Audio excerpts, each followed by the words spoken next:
కీర్తనల గ్రంథము 36వ అధ్యాయం. భక్తిహీనుల హృదయములో అతిక్రమము దేవోక్తి వలె పలుకుచున్నది. వాని దృష్టి ఎదుట దేవుని భయము బొత్తిగా లేదు.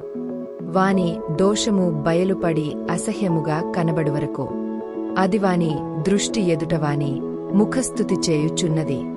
వాని నోటి మాటలు పాపమునకును కపటమునకును ఆస్పదములు.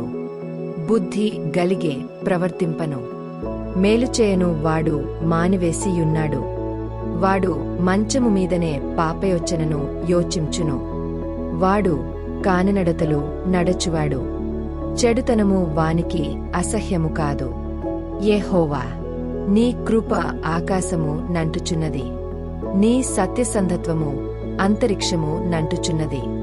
నీ నీతి దేవుని పర్వతములతో సమానము. నీ న్యాయవిధులు మహాగాధములు.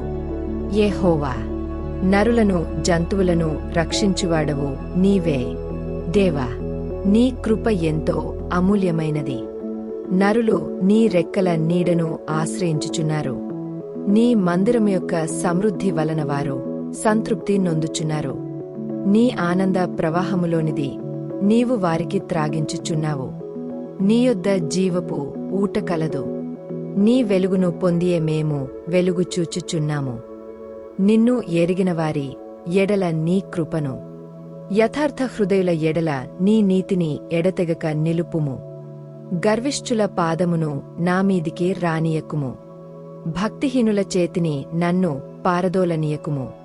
అదిగో, పాపము చేయువారు అక్కడ పడియున్నారు. లేవలేకుండా వారు పడద్రోయబడియున్నారు.